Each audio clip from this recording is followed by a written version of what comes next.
I'm going to set up. I'm going to try to make a fire. It's a little damp. It's cold. It's always a challenge, but I happen to be in my woods, and we have a lot of pine. And as we all know, pine die from the bottom up. So there's a lot of dry wood in the branches that are dead below.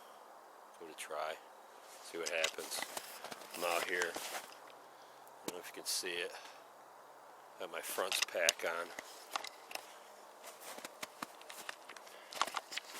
I got the Alice pack with me today. I don't know if it's the most convenient. I always tie a paracord on the frame so I can hang it, keep it out of the wet. And it didn't bring a lot with me. Axe. My single shot shotgun 12 gauge. My little camp seat. It doesn't weigh a lot, but it keeps you up off the ground if it's damp, if you're just sitting. Even it's better than sitting on the ground with conduction. My ground tarp that I use just to kneel on is an old piece of Tyvek.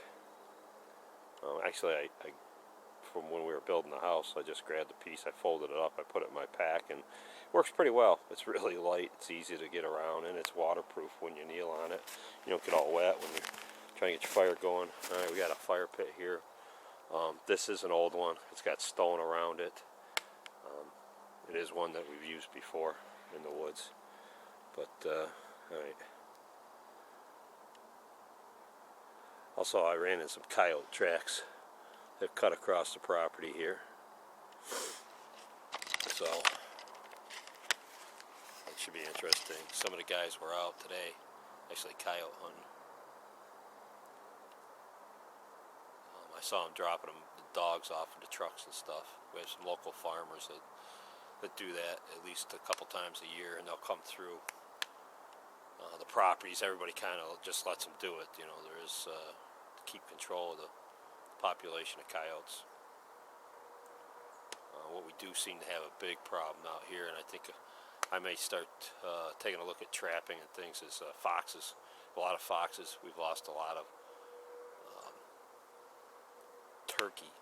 That we used to have big flocks of turkey out this way, and it seems that over the last couple of years they've been going down, but on our trail camps this year and out hunting, we started to see a lot of fox running.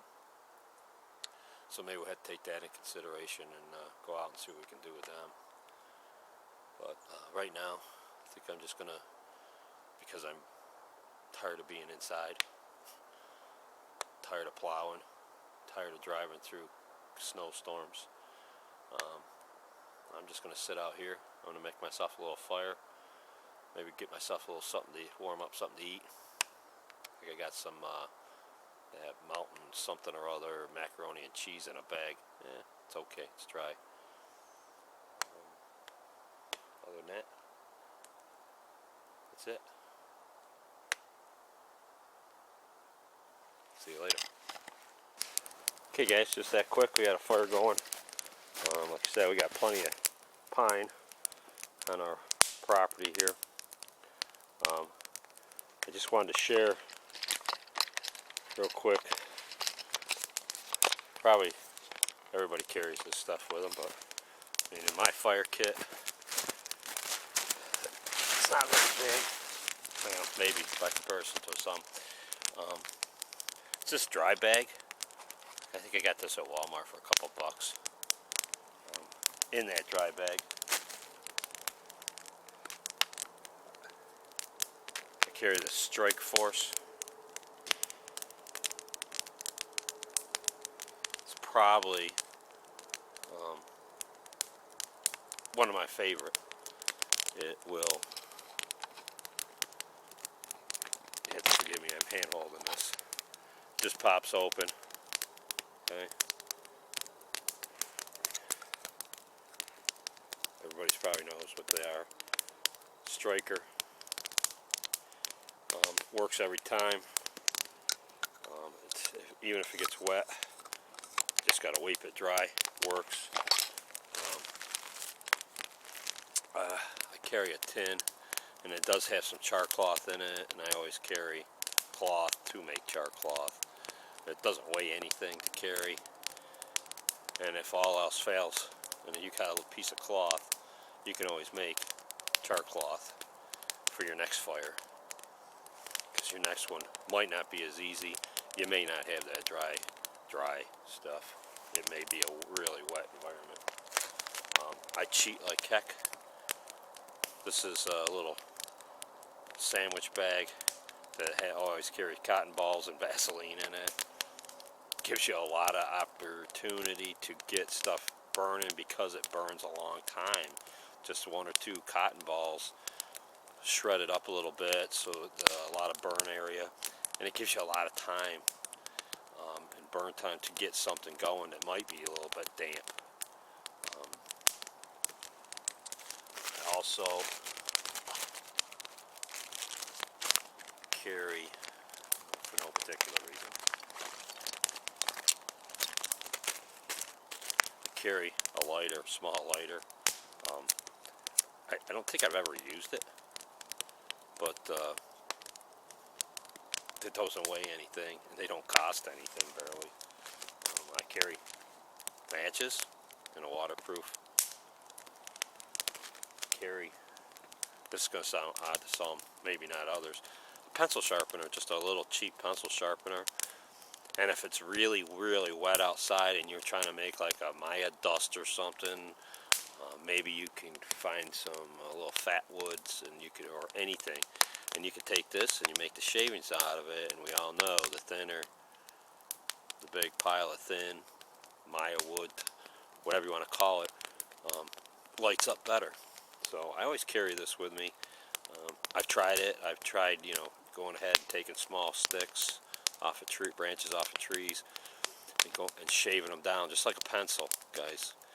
And those shavings takes you a little while, and if your hands are really, really cold, it's going to be hard, because it is difficult. But if you start early enough and plan ahead, you can get it done. You can get it done with this. And then last but not least, I carry some tin foil. I usually have my cooking pot with me. It's just a little pot and cup. At this time, I don't even remember what the name of it is. It's just something I carry with me. The other thing is I always carry a small stove, a Jetfire. It uses those little propane tanks. Very seldom do I actually cook on the fire, open fire itself. I will, but like today, it was just for heat, just to warm myself up. Maybe if I was just boiling some water to make some hot chocolate or a cup of tea or something like that, I would go ahead and boil it right on that. I wouldn't start the little stove up, although it doesn't take anything to start it. Very small, compact, easy to carry.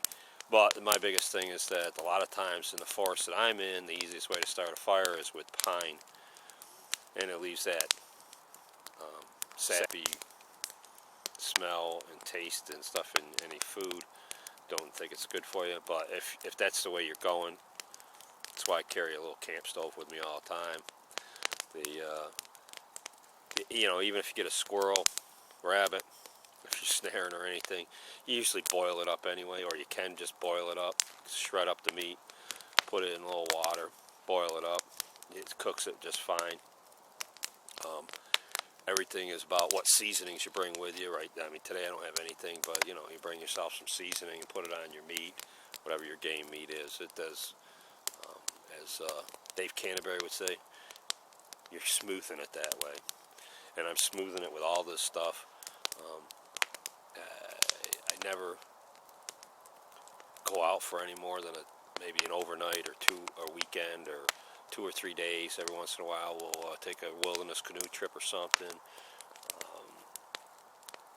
Obviously when you're canoeing or you're four-wheeling or anything like that, your weight isn't as limited as to when you're hiking.